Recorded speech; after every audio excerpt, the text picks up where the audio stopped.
Napanood mo ba yung performance ni Sarah Geronimo nung sinayaw niya yung Water? Napanood mo yun, Kabisyo? Ano masasabi mo? Napasana all ka, no? Sabi mo siguro, sana all, ganun kalambot yung katawan. Ako rin nung napanood ko sabi ko, grabe talaga tong si Sarah G. Halimaw sa dance floor, halimaw sa pagpa-perform. Sana ganun po, kalupit din yung katawan ko. Yung tipong may sariling buhay, yung puwet ko. Na-amaze ako sa mga ganun, yung parang may buhay na sarili, yung mga wet packs sila. But anyway, yung tipong, yung mismong kumanta ng Water. Napakomment sa performance si Sarah Geronimo. Kaya nakaka-proud din talaga. Tapos, na-realize ko ngayon, marami rin naman mga talented na mga Pinoy.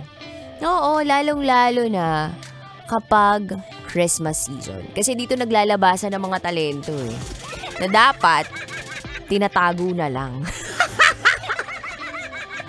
Hindi na dapat nilalabas pero nilalabas pa rin, lalong-lalo na kapag may mga group performance sa kumpanya dahil Christmas party or year-end party. Na-realize ko lamang po na ang taong gipit sa performance kumakapit.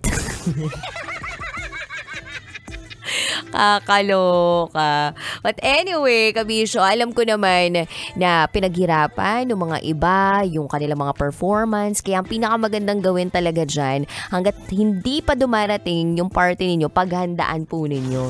So may 1 year ka pa para magpalambot ng katawan. Kung gusto mo talaga na hindi ka mapapahiya sa mga kasamahan mo sa trabaho, yung tipong mamarkahan ka nila na, nakakayatang sumayaw, awkward.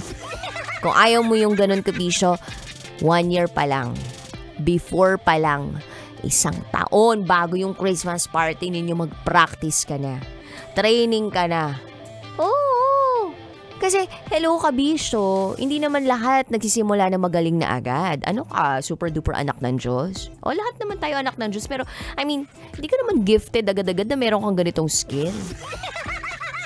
Minsan nakahasa yan. So, kung gusto mo, again, na maging pasabog ang performance mo sa Christmas party ninyo, ngayon pa lang, mag-practice ka na. Hindi yung mismong sa araw ng performance ninyo, tsaka pa lang magpa-practice.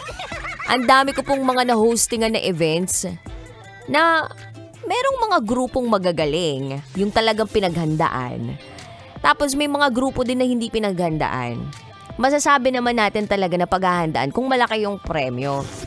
Pero, kapag maliit yung premyo, hindi masyado pinaghahandaan. Unless, bragging rights po. Ang pinaglalabanan lang.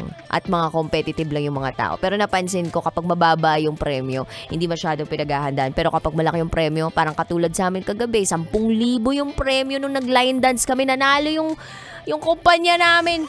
Yung departamento namin nanalo 10,000 pesos sa sobrang mga bibo. Nagpa-second song pa ng line dance. And by the way, guys, just some update. Di po ako nanalo sa raffle. As in, wala po ako ng panalunan. Pero, tumama naman ako. May tama ako. Nalasing yarn. I think yun na lang po talaga yun. Anyway, Kabisyo, 3 to 5 p.m. tayo magkakasama ngayong araw ng Itetsuwa.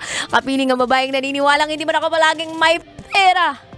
At least, palagi naman akong maganda. This is me, the one and the only DJ Rocky Tera.